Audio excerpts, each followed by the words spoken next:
자, 3부에서요. 문 대통령이 쌍중단을 동의하고 미국과 공동 언론 발표를 한 인도 태평양을 부인했다. 이야기를 했습니다. 뒤에 거는 청와대가 부인했습니다. 참모가 부인했으니 굳이 인도네시아까지 가서 그걸 부인할 이유가 있었겠습니까? 나중에 와서 해도 될 이야기를 부인을 했다는 것은 작심을 하고 했다 봐야 되고 대통령의 뜻이다 봐야 되죠. 신이 난 사람이 하나 있습니다. 문재인이가 신이 났습니다. 아, 이 사람 정말 저는 싫습니다. 지금 중앙일보하고 인터뷰에서요. 남북관계가 잘 풀리면 한미동맹에 목매달 이유가 없다. 이제 본색을 드러내고 있습니다. 트럼프 갈 때까지 왔다 잠깐 갈 때까지 트럼프 앞에서 무기 사게 어쩌게 뭐 과거에 왕 대접을 해주니 어쩌니 하면서 가고 나니까 이제 온 사방에서 막 동에서 서에서 동서남북에서 문재인 대통령의 참모들이 마각을 드러내고 있습니다. 자, 문재인이 트럼프 방안으로 한미 동맹이 다져졌고 트럼프 대통령이 한국의 인상을 좋게 느낀 것 같아 하고 통일 뉴스 이거 이 상당히 오른쪽에 옛날에 저를 미국 간첩으로 몰 때 이 언론이 좀 아주 적극적으로 노력을 하더만요. 통일뉴스라는 언론의 창간 기념 강연에서 말을 했는데요. 옛날에 제가 미국 스파이라고 이렇게 공작을 할 때 이 언론이 열심히 보도를 하려고 하더만요. 여러분들도 어떤 색깔인지는 너무 잘 알 수 있을 겁니다. 그런데 국빈 만찬에 참여를 했는데 7일날 문 대통령이 우리 대통령 내를 만나서 좋은 인상을 받았다 하더라. 이렇게 말을 해놓고는 그 다음이 중요합니다.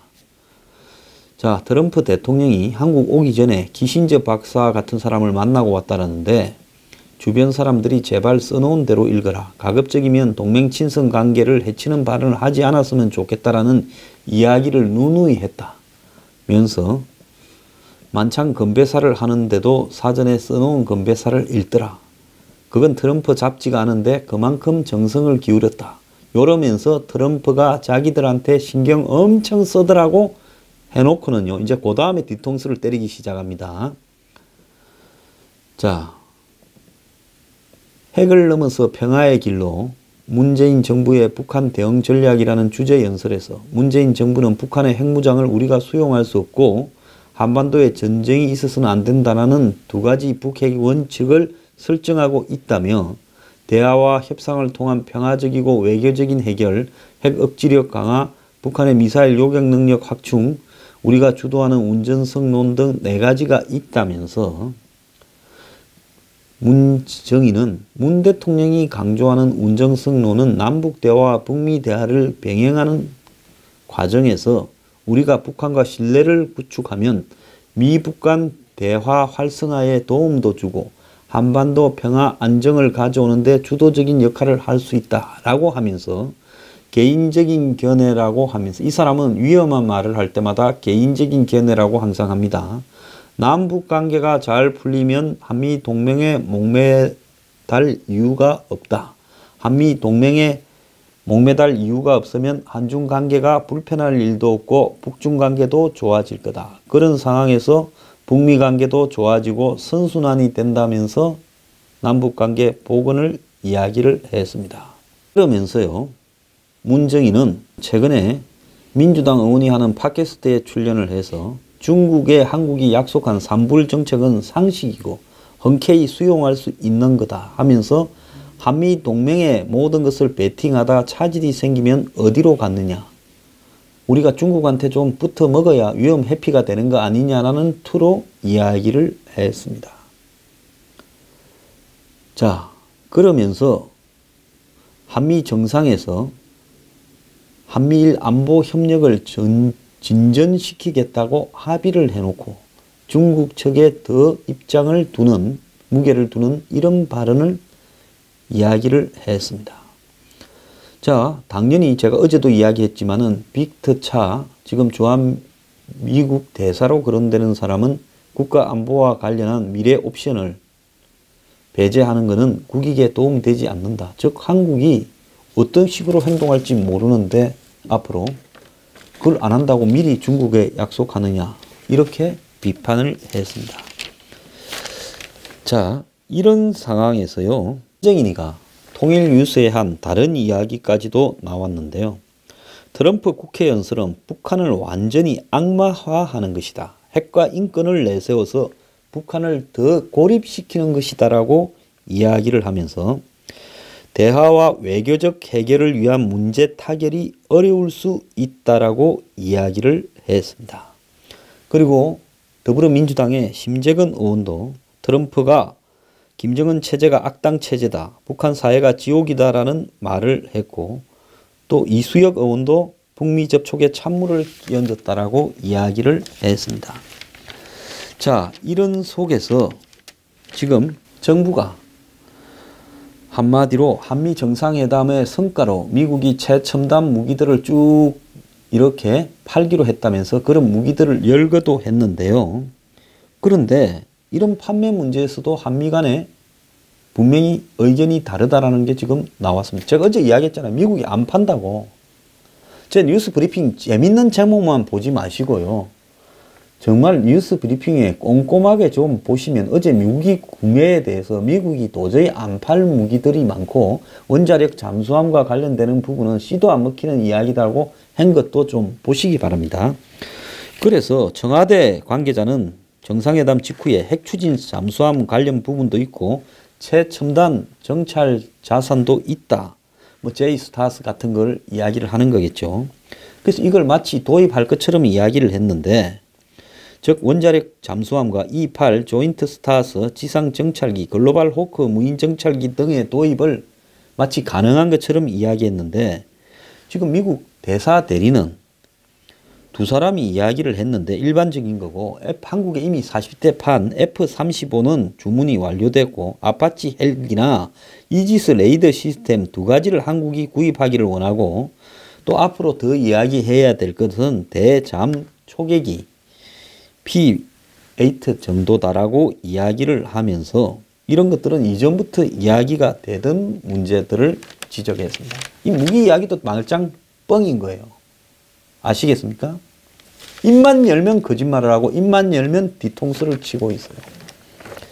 자, 미국의 월스트리트 저널이 이제 완전히 못을 하나 박아버렸습니다. 그저께요. 한국이 베이징에 고개를 숙이다라는 제목의 사설에서요. 최근 문 대통령의 행동은 그가 unreliable, 즉 믿을 수 없는 친구다라는 점을 보여준다고 하면서 문 대통령은 더 넓은 지역에서 미국 정책에 반대하고 있으며, 즉 미국의 이 광역적 방위 계획에 대해서 미국에 반대하고 중국 측에 붙었다라는 이야기입니다. 미사일 방어에 대한 중국의 압력에 굴복했다라고까지 이야기를 했습니다. 자, 그런데요. 구세웅이라는 한국의 미국의 스탠포드를 나온 한 학자가 미국의 뉴욕 타임스에 기고를 했습니다. 한국에는 보도도 안 됐어요. 문재인의 한미 동맹 필요 없다. 또 미국에 올 배팅할 필요 없다. 이런 말을 뒷받침하는 글이요. 앞서 말한 구세웅이라는 한 학자가 했는데요. 이 사람하고 문재인하고 관계가 매우 궁금하고, 지난번에 한강희 또 소설가 뉴욕 타임스에 마치 미국의 이 한국 정책이 한국 사람들이 염증을 내는 것처럼 이 기고를 했는데, 이 사람 글 한번 잘 들어보십시오. 한국의 미국과의 동맹은 가치가 있을까라는 게 제목입니다. 한미 동맹이 가치 없다라는 이야기를 하고 있어요. 자, 글 내용을 보면 그것은 우리 가족이 가졌던 가장 큰 연애 중에 하나였다. 우리 엄마는 이틀간 노예처럼 일했고 심지어 엄마를 도울 요리사를 고용했다. 우리의 최고 요리가 가득한 오칠 한 접이식 테이블이 설치되었다. 그런 다음에 우리의 주빈인 3명의 주한미군들이 도착했다. 9살의 어린 아이로 80년대 후반에 나는 그 행사의 의의를 이해하지 못했다. 나중에서야 나는 한국 가족들이 감사의 표시로 주한미군을 초대하는 것이 흔하다는 것을 알게 되었다. 여자들은 북한 공산주의자들로부터 우리를 보호해주는 방호자들을 위해 가장 접이 많은 갈비찜과 가장 선명한 녹두 콩 케이크를 만들었다. 많은 한국인들은 미국은 한국에서 가장 오래되고 견고한 동맹국이며 우리의 보호를 위해 미국이 필요하고 그 대가로 미국을 예우하는 것이 옳은 일이다라는 것을 들으며 자라왔기 때문에 이상한 관습이 아니다. 하지만 그 파트너가 고마운 줄을 모르고 신뢰할 수 없어지면 그 동맹이 신성불가침이라는 생각에 의문을 가져야 할 때이다. 한국의 미국과의 관계는 하나의 언전성으로 시작되었다.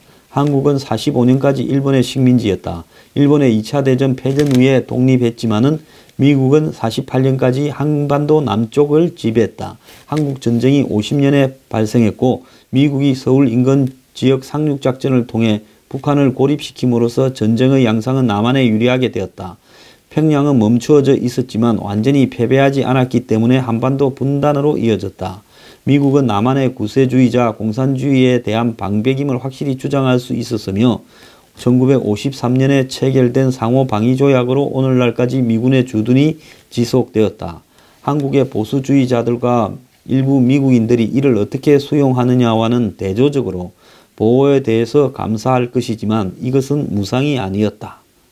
수십 년간 미국 군인들의 즐거움을 위해 애쓴 유일한 한국 여성들이 주부들만은 아니었다. 캐서린 문 씨의 권위 있는 연구, 동맹국 간의 섹스, 한미관계에서의 군사 매춘에 자세히 나와 있듯이 한국의 군사 정권은 여성들에게 미군과의 매춘을 강요하였다. 생존자들은 우리 보호자들의 건강과 행복을 위해 성병과 치료에 대한 검사를 감금된 상태로 강요받았다고 정언했다. 그 후 양국 간에 체결된 한미 주둔군 지휘협정은 66년 이렇게 체결되고 두 차례 경신되었다. 미군에 거의 배타적인 관할권을 부여해서 미군 병사가 한국 시민에 저지르는 중대 범죄는 처벌받지조차 않았다. 가장 혹독한 사례 중 하나는 2002년 미 군용 장갑 차량이 2명의 학생을 치어 사망했을 때 일어났고 가해자들은 한국 당국으로부터 보호받았으며 미국 법원은 이를 기각했다. 이 효섬 이순양 사건 이야기합니다. 보다 최근에는 미군은 서울 중심지에 있는 미군 기지의 환경 악화에 대한 책임을 지는 것을 거부했다. 이제 미군 기지를 돌려줄 때 뭐 오염되어 있니 이런 부분에 대해서 미국이 배상 안 한다는 이야기하는 거예요. 동맹국이란 미국의 전쟁을 위해 파병을 의명했다. 베트남전에서는 5,000명이 한국인이 사망했고 많은 사람들이 미국에서 만든 일명 에이전트 오렌지 고엽제 화학무기에 노출되어 고통받았다. 2000년대는 대규모 시위에도 불구하고 이라크에 파병했다. 가서 놀았죠. 아무 전쟁도 없는 쿠르드 지역의 아르빌에서요. 제가 잘 알죠. 그러나 한미 동맹의 가장 큰 대가는 한국의 주권을 약화시키는 거였다. 한국인들 사이에 미군 주둔이 엄청난 지지를 받고 있으며 이는 단순히 미국에 대한 국민의 호의를 반영하는 것이 아니다. 그것은 GDP 2.7%와 65만 명에 달하는 강력한 군사력에 대한 연간 국방 예산에도 불구하고 한국이 북한에 대한 잠재력 장벽으로서 어느 정도로 외국군에 심리적으로 의존하고 있는지를 단적으로 보여준다. 워싱턴은 한국 땅에 미군을 주둔시키는 것이 자선행위가 아니라는 것을 알고 있다. 미국은 보호를 제공하지만 작은 동맹국의 문제에 대한 영향력을 대가로 가져간다. 심지어 트럼프 대통령이 한국을 무임승차국이라 함에도 불구하고 많은 한국 보수주의자들은 동맹에 대한 어떠한 비평도 신성모독이라고 간주한다. 그들은 또한 한국에 대한 중국의 분노와 한국에 대한 경제 보복에 영향을 미친 이 사드 시스템 비용을 미국이 한국에 대라고 요구했다. 트럼프가 요구했다는 겁니다. 논란을 잠재우기 위해 이 가로 안의 이야기입니다. 백악관 고위 당국자는 나중에 무임승차국이라는 발언을 취소하고 한국의 자국 국방에 필요한 비용을 소비하는 동맹국의 본보기라고 인정하고 적어도는 지금까지는 MD를 위한 즉 사드를 위한 비용에 대해 미 행정부는 서울에 묻지 않았다는 것을 강조했다. 그러나 지금은 미사일 방패 즉 MD에 대한 대가를 지불해야 할 때다. 이 뭐 지 마음대로 떠들고 있어요. 자, 한국은 화요일 트럼프의 국빈 방문을 준비하기 위해 만반의 준비를 마쳤다. 국내 뉴스 언론은 트럼프의 1박 2일간의 체류가 그가 한국에 투자하지 않는다는 것을 의미한다며 세부적인 것에 집착해왔다. 즉 트럼프가 1박 2일간 머문다고 비판해왔다는 거죠. 도쿄와 베이징에서 그는 이틀을 잔다. 자, 이 한국인들이 왜 한국에는 1박 2일이고 다른 데는 2박 3일이냐 하는 그 강박관념 자체가 비극적이다. 트럼프가 한반도에서 전쟁을 선동하는 반복적 위협과 한국인의 생명에 대한 대다수의 미국인들의 무관심을 생각을 해봐라. 그러니까 미국이 한국에 1박 2일을 오든가 말든가 왜 이렇게 집착을 하는 게 강박관념 아니냐 이런 겁니다. 9월 여론조사에 따르면 미국인들의 58%가 평화적인 수단으로 북한의 무기 개발을 중단할 수 없다면 한반도의 군사 분쟁으로 인한 전쟁 개시 초기에 30만 명이 사망할 수 있다고 미 의회가 보고를 했음에도 불구하고 미 의회 보고서가 있음에도 불구하고 북한에 대한 군사 행동을 지지한다고 밝혔다. 즉 미국 국민의 58%가 한국이 전쟁이 나면 큰 피해가 있어도 북한에 대한 군사행동을 지지하고 했다는 비판하고 있어요.